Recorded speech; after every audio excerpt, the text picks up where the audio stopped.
Hello मेरे पंखों, कैसे हो आप सब।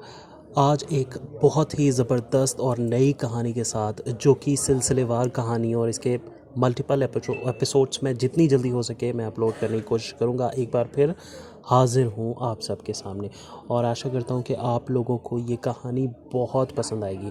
अगर कहानी पसंद आए तो कमेंट ज़रूर कीजिएगा, ना पसंद आए तो भी कमेंट कीजिएगा। और हाँ, वीडियो को लाइक ज़रूर कीजिएगा और चैनल को सब्सक्राइब कीजिएगा। साथ ही साथ अपने फ्रेंड्स के साथ शेयर कीजिएगा। ये कहानी आई एम डैम श्योर आप लोगों को बहुत पसंद आएगी।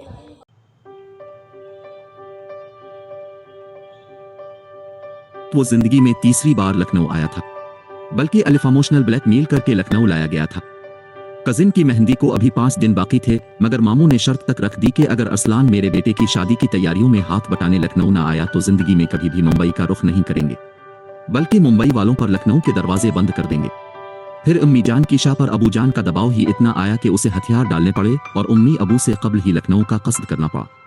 अगर कोई और दिन होते तो किसी को मिन्नतों की जरूरत ना पड़ती, फिर तो चाहे इसे कोई सौसत बॉर्डर पर भी बुलाता तो वो चला जाता। मगर इन दिनों तो इस शख्स ने फिर से आना था। अगर उसे ना देखा, इससे ना मिला तो समझो अजीम नेमत को ठुकरा दिया। न जाने इसकी चंद नजरों ने क्या तीर चला डाले थे। वो अप्रैल 2021 की सुहानी शाम थी। अल्लामा इकबाल इंटरनेशनल एयरपोर्ट लखनऊ उतरा तो इसका मुंह लटका हुआ था, मगर उसके कजिन ने इसे उठाकर अपनी कार में पटक दिया था। इसका दिल चाह रहा था कि वो चीख पड़े कि मुझे बचाओ, मुझे अगवा किया जा रहा है, मुझे मुंबई जाना है। खैर, जब आ ही गया तो फिर इसका किया दुख करना जो नसीब में लिखा ही ना था। शादी की तैयारियों में उसने बढ़ चढ़कर हिस्सा लिया। कोरोना लॉकडाउन की वजह से वो मैरिज हॉल में शादी तो ना कर सके, मगर मामू के अपने घर में ही अहम लोगों को बुलाकर छोटी सी तकरीब कर दी गई। वो वैसे तो उम्मी अबू के साथ घर वापस जाना चाहता था कि शायद अब भी वो शख्स वहां आ चुका हो। उसने बहाना भी लगाया कि उसे वापस जाकर अलिफा मुफले बारे कोई फैसला करना और जामिया मुंबई में दाखिला लेना है, मगर कजिन हॉक्स ने इसे छठी नहीं दी। चुनांचे लखनऊ घूमने के प्रोग्राम बने। नौ बयाहता जोड़े को झटपट आई 2-3 दावतों की वजह से सुन लखनऊ एक हफ्ता मुअख्खर कर दी गई। चुनांचे इसे वहीं ठहरना पड़ा। वो रोजाना दुआ करता रहा कि वो जिसका मुंतजर है वो अभी वहां ना आए। वो दिल को तसल्लियां भी देता था कि वो शख्स अभी नहीं आया होगा, भला वो आएगा ही क्यों, वहां पर मैं जो नहीं हूं। एक दिन मामू ने इसे एड्रेस देकर एक दोस्त के यहाँ मिठाई का डब्बा देने भेज दिया। उस वक्त कोई कजिन मौजूद ना था, इसलिए इसे अकेले ही जाना पड़ा। वापसी पर उसे एक कजिन ने कॉल की तो वो मोटर बाइक पर था। उसने राइड के दौरान ही कॉल अटेंड कर ली और मोबाइल अपने बाएं कंधे और कान के दरमियान में टका लिया। बातों बातों में एक मजाक पर वो चौंका तो इसका मोबाइल खिसक कर नीचे गिरने लगा। से बचाने की कोशिश में हैंडल पर काबू ना रहा। बाइक मुड़ गई और सीधी एक शख्स को जा लगी, वो भी वहीं गिर गया। हादसा होने पर इर्द गिर्द से लोग भागे आए। उन्होंने उन्हें संभाला। इसे तो इत्तेफाक से मामूली सी चोट लगी, मगर जिस आदमी से बाइक टकराई थी इसके सर, कमर और टांगों पर चोटें आई थीं। वो शख्स बेहोश भी हो चुका था। दुखने में कोई 40 के लगभग दुखता था। लोग उसे डांटने लगे, लेकिन इसने कहा कि मैं माजरत चाहता हूं, लेकिन मैं अपनी गलती की तलाफी करूंगा। उसने जल्दी से एम्बुलेंस बुलवाई और इस आदमी को लेकर एम्बुलेंस के साथ अस्पताल पहुंचा। इमरजेंसी में इनका ट्रीटमेंट किया गया। वो इस दौरान मुसलसल फिक्रमंद रहा और हर जरूरत के लिए भाग दौड़ करता रहा। इस आदमी को जल्द होश भी आ गया। इस आदमी से बरामद सामान से शनाख्ती कार्ड निकालकर इंदराज कराते हुए इसे हैरानी का शदीद झटका लगा। वो आदमी दुखने में 35 से 40 साल का लगता था, मगर शनाख्ती कार्ड के हिसाब से इसकी उम्र 76 साल होने वाली थी। इस पर इस आदमी में दिलचस्पी सी हो गई। मामू और कजिन लोग भी इसका हाल पूछने अस्पताल पहुंच गए। सूरत-ए-हाल जानकर उनको तसल्ली हुई। वो उसे साथ ले जाना चाहते थे, मगर उसने जाने से इनकार कर दिया कि इस हादसा का मैं ही जिम्मेदार हूं, तो मेरा फर्ज है कि इस आदमी की सेहतयाबी तक इनके पास रहूंगा। इसलिए इसने सबको वापस भेज दिया। अगले दिन इस आदमी जिसका शनाख्ती कार्ड पर नाम महरोज दर्ज था की रिपोर्ट्स आए। इनके जख्म मामूल से हटकर जल्द बेहतर हो रहे थे। इस पर उसकी हैरानी और दिलचस्पी की एक और वजह मिल गई। उनसे मुलाकात के वक्त अरसलान ने अपनी गलती बताई। इस पर पशेमानी का इजहार किया और मुआफी चाही। मिस्टर महरोज को इसका अखलाक और जिम्मेदारी भा गई, इसलिए गुस्सा ना हुए। ठीक है, मैं मुआफ कर दूंगा, मगर इस शर्त पर कि आज ही अस्पताल से छुट्टी दिला दो। मैं अपने घर में आराम करना चाहता हूं, मैं जल्द ठीक हो जाऊंगा। अरसलान ने ना चाहते हुए भी हामी भर ली, लेकिन इस शर्त पर कि आपकी मुकम्मल सेहतयाबी तक में ही आपकी खिदमत बजा लाऊंगा। मिस्टर महरोज मुस्करा दिए।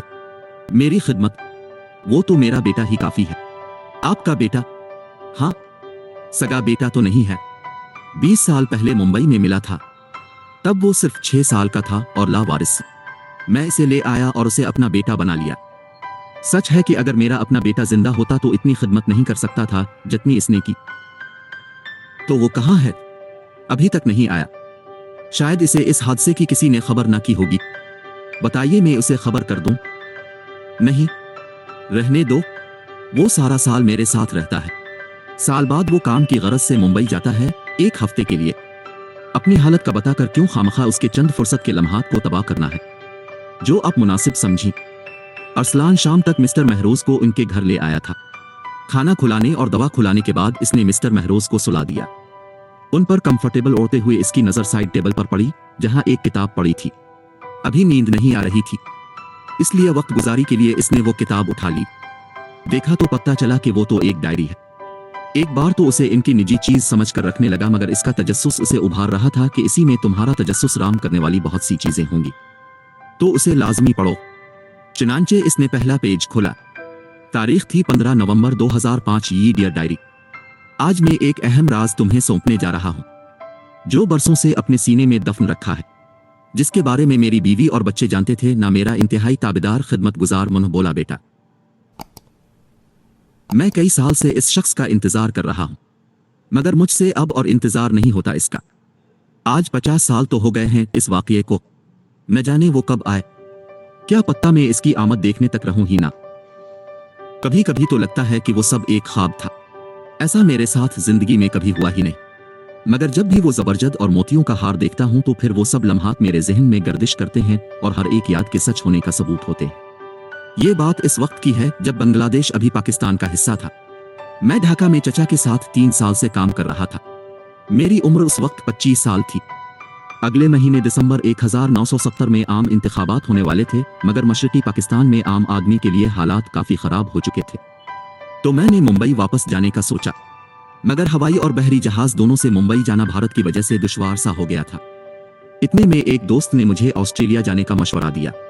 सोचा घर से निकला ही हूं तो ठीक है, कुछ बनकर ही वापस लौटो। वैसे भी घर का चक्कर लगाए अभी सिर्फ 6 माह ही हुए हैं, इसलिए ऑस्ट्रेलिया में किस्मत आजमाने का अज़्म कर लिया। मैंने मुंबई में वालिदैन और बेगम को खत लिखे और सिडनी जाने वाले बहरी जहाज में सवार हो गया और दौरान सफर बोरियत से बचने की गरज से अमले में शामिल हो गया। मगर मैं नहीं जानता था कि मेरी किस्मत इतनी बड़ी आजमाइश लिए सामने खड़ी है। बहरी सफर को अभी चंद दिन गुजरे थे कि रात को अचानक समुद्री तूफान ने आ लिया। कैप्टन चीख चीख कर अपने अमले को अहकामात दे रहा था ताकि वो बहरी जहाज को इस तूफान से बचा कर ले जाए। मेरी जिंदगी का यह पहला बहरी सफर था। बहरी जहाज से टकराने वाली समुद्री मौजें मेरा दिल दहला देती थी, मगर जान तो सबको प्यारी होती है। इसी को बचाने की खातिर हाजिर दिमाग रहना था। चुनांचे होश व हवास बहाल रखते हुए हिदायत पर अमल करता रहा। मैंने बागबान की रस्सी मजबूती से पकड़ रखी थी और दूसरा साथी वो रस्सी कुंडे से बांध रहा था। अचानक एक तेज तूफानी झक्कड़ आया। बागबान पर दबाव के सबब वो रस्सी बांधने वाले के हाथों से छूट गई। अलबत्ता मैंने मजबूती से पकड़ रखी थी, मगर दबाव इतना था कि कदम न जमा ना पाया और रस्सी के जोर उड़ता ही गया और समंदर में जा गिरा, यहां तक कि जहाज से दूर हो गया। खौफ से मेरी भी चीखें निकल रही थीं। मैंने बहुत कोशिश की कि वो रस्सी पकड़े रखूं, मगर पेदर पे तूफानी मौजों से टकराया तो संभल ना पाया और रस्सी मेरे हाथ से छूट गई। मैं अगरचे थोड़ी बहुत तैराकी जानता था। मैंने बातेरी कोशिश की, मगर कुछ ना बन पाया। हर उठने वाली मौज अपने इशारों पर नचा रही थी। इन तूफानी मौजों के सामने में घास का एक तिनका था। मुझे अपनी मौत करीब लग रही थी। इस दौरान मैं सिर्फ अपने खुदा, वालिदैन, बीवी और 2 बच्चों को ही याद कर सकता था। अब आखिरी वक्त नजर आ रहा था। मैं अपनी तमाम गलतियों, गुनाहों की मुआफी मांगने लगा। बहुत तग व दो के बाद जब मेरे हाथ पांव जवाब दे गए तो मैंने भी आंखों से ओझल हुए जाते बहरी जहाज को आखिरी बार देखा और खुद को मौजों के हवाले कर दिया। मुझे अब कोई होश न थी सिवाय ये कि मेरे पांव किसी की गिरफ्त में आ गए। शायद फरिश्ता अजल मुझे इस तूफान से बचाने पहुंच गया था। ये कब कितना वक्त गुजरा और क्या हुआ, मुझे कुछ होश नहीं थी। जब होश आई तो मुझे कुछ महसूस हो रहा था जैसे मेरा जिस्म टटोला जा रहा हो। मुझे सब याद आ गया कि मैं एक बहरी जहाज में सफर कर रहा था जो कि एक तूफान का शिकार हुआ और इस जद में आकर जहाज से निकलता समंदर में जा गिरा। फिर मेरी मौत हो गई। मुझे लग रहा था कि अब सफर आखिरत शुरू कर चुका हूं। आंखों पर बंद सुर्ख पपोटे इर्द गिर्द रोशनी होने का गुमान करती थी। लेकिन मेरे कान भी कुछ सुनना शुरू हुए। कुछ परिंदों की आवाजें आ रही थीं। शायद हादसे में मारे जाने पर मुझे जन्नत में जगह नसीब हुई थी। मैंने आहिस्ता से अपनी आंखें खोलनी चाही तो मुझे अपने जिस्म को छूती चीज का एहसास होना हिट गया। करीब कुछ घिसकने की आवाज आई, फिर एक ऐसी आवाज के जैसे पानी से कुछ टकराया हो। आंखें खोलकर देखा तो सामने पहाड़ जैसे सफेद बादलों के साथ नीला आसमान था। मैं उठने लगा तो मेरी करा निकल गई। जिस्म में जाबजा दर्द की ठेस उठ रही थी। जैसे तैसे उठ बैठा। सामने देखा तो चंद फरलांग दूर दरख्त ही दरख्त थे। मुख्तलिफ अक़साम के परिंदों की आवाजें वहीं से आ रही थीं। पीछे घूमा तो मालूम हुआ कि साहिल समंदर पर मौजूद हूं। शायद मैं इस भयानक तूफान से बच गया हूं। ये जन्नत नहीं, जमीन का ही कोई टुकड़ा है। मैं खुद की मौत पर शक व शुबा करने लगा। अपने जिस्म पर देखा तो वही जहाज के अमले वाली सफेद शर्ट और सुर्ख पैंट थी, जो अब सूरज की तपिश से सूख चुकी थी। मुझे भूख भी सता रही थी। मैंने अपने कपड़े चेक किए। कोई भी रकम्मा खाने की शय जेब में ना थी। अगर खाने को कुछ मिलेगा तो उसी जंगल में। मैं हिम्मत करके चल पड़ा। कोई है, मेरी मदद करो। अर्द गिर्द आवाजें देता रहा, मगर कहीं से भी जवाब ना मिला। मैं कुछ फल तोड़कर फिर से साहिल के पास दरख्तों की छांव में आ बैठा। भूख मिटाने के बाद अपने माजी और हाल पर गौर करने लगा। मुझे अब यही समझ आ रही थी कि तूफानी मौजों ने इस नामालूम गैराबाद जजीरे पर ला फेंका है। अब जब तक कोई रेस्क्यू टीम नहीं आती, मुझे यहीं पर रहना होगा या यहां से निकलने के लिए कोई राह ढूंढनी होगी। यही सोचते सोचते मुझे नींद आ गई। शाम को मेरी आंख खुली तो मुझे एक लम्हा के लिए एहसास हुआ कि मेरे सामने कोई था, मगर अभी होश ना संभाल पाया था कि वो गायब हो गया। मैं उठ खड़ा हुआ, उधर उधर भी देखा, मगर वहां कोई न था सिवाय दरख्तों के। से वहम समझकर कंधे उचक्का लिए फिर से जंगल में निकल गया ताकि अंधेरा होने से कब्ल खाने और सोने का इंतजाम कर सकूं। वापस आकर फल खा लिए। रात को होने वाली सर्दी और दरिंदों से तहफ्फुज की खातिर आग जलाकर सो गया। सुबह को मेरी आंख भी किसी आहट से खुली थी। मैंने सर उठाकर देखा तो मुझे नजर आया कि किसी ने समंदर में गोता लगाया है। मैं चौंक गया और फौरन उठ भागा। अरे सुनो, रुको, कहीं गायब मत होना, मुझे तुमसे बात करनी है। सुनो, कहाँ हो तुम? ये कौन सी जगह है? ये चलाता हुआ दौड़ा आया और पानी में उतर गया। पानी बहुत साफ और शफाफ था, तह तक नजर आती थी। कुछ आगे तक चलता रहा जहां पानी घुटनों तक आता था। फिर आहिस्ता आहिस्ता गहराई शुरू हो रही थी। इस अजनबी को तलाश करने के लिए हल्का फुल्का तैरने लगा, मगर वहां कोई नजर नहीं आ रहा था। कुछ देर हाथ पांव मारने के बाद थक हार कर वापस लौट आया। अगरचे मैंने देख लिया था कि उसके सुर्खी माइल भूरे और लंबे बाल थे। क्या पता वो कोई लड़की हो, मैंने गुमान किया।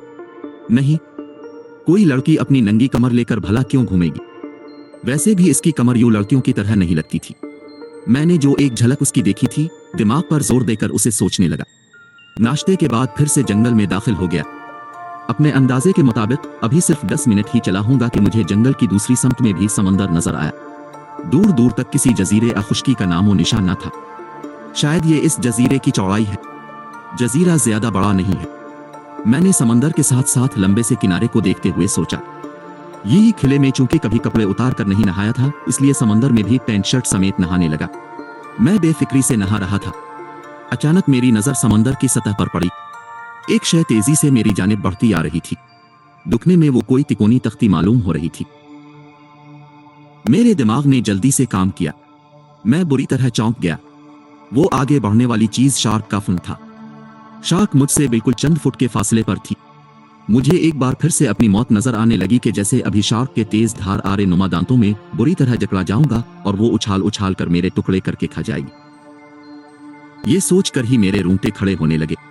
मैंने जल्दी से गौता लगाया और पूरी जान लगाकर हाथ पांव मारता हुआ साहिल की जानिब तैरने लगा। मगर इस शार्क ने मुझ पर जब हमला किया तो मैं अल्लाह पाक के फजल से बच गया, मगर मेरी पैंट की बेल्ट उसके दांतों में अटक गई। शायद वो शार्क की छोटी नस्ल से ताल्लुक रखती थी या छोटा बच्चा था। उसने उलझन में इधर उधर मुंह मारते हुए 3-4 झटके दिए। इन झटकों से मैं भी इस पानी में गौते खाने लगा। मैं सांस रोकने की कोशिश कर रहा था, मगर उसके उछालने पर रोक नहीं पा रहा था। मेरे पेट पर बहुत खिंचाव आ गया था। लगता था कि रीढ़ की हड्डी अभी टूट जाएगी। मेरी होश तो वैसे ही उड़ गई थी। मजीद ये कि शार्क सतह से नीचे गहरे समंदर में जाने लगी। शायद कोई दूसरी शार्क का कोई और शिकारी भी वहां होगा। जिसकी वजह से वो एक संत नहीं जाती थी। मैं इसके चुंगल से निकला भी मगर उसने मुझे टांग से पकड़ लिया। इत्तेफाक ये था कि मेरी पैंट में इसके जबड़े धंस गए, लेकिन इसका एक दांत मेरी पेंडली चीर गया था। खौफ और दर्द की शिद्दत से मैं तो अब नीम बेहोशी की हालत में था। पानी मेरे नाक मुंह कान से अंदर जा रहा था। इतने में शार्क की गिरफ्त खत्म हुई, शायद वो मुझे छोड़कर जा रही थी। फिर इसी दौरान यूं महसूस हुआ कि कोई नरम सी तोतनी नुमा पिलपली सी शय मेरे मुंह में घुसने की कोशिश कर रही है। न जाने वो समुद्री सांप हो या कोई और शिकारी। मैं आंख न खोल पा रहा था। इतने में मुझे अपने हल्क में गिरती एक गोली महसूस हुई। इसका जायका अजीब था। इसके बाद मुझे बिल्कुल होश ना रही। फिर जब होश आई तो खुद को रेत पर पाया। मुझे शार्क का शिकार बनना याद आ गया। मैंने फौरन आंखें खोल दी। सामने तारों भरा सिया आसमान था। मैं उठ बैठा तो मुझे मालूम हुआ कि मैं साहिल समंदर पर मौजूद हूं। मेरी पेंडली के जख्म पर दरख्त की छाल की पट्टी बंधी हुई थी। मैं सोच में पड़ गया कि आखिर यह सब क्या हो रहा है। मैं इस जजीरे पर कैसे पहुंच गया? मुझे शार्क से किसने बचाया और फिर यहां कौन लाया? इसका जवाब तलाश करने की कोशिश में जहन में पिछला मंजर घूम गया। वही सुर्खी माइल भूरे बालों वाला शख्स।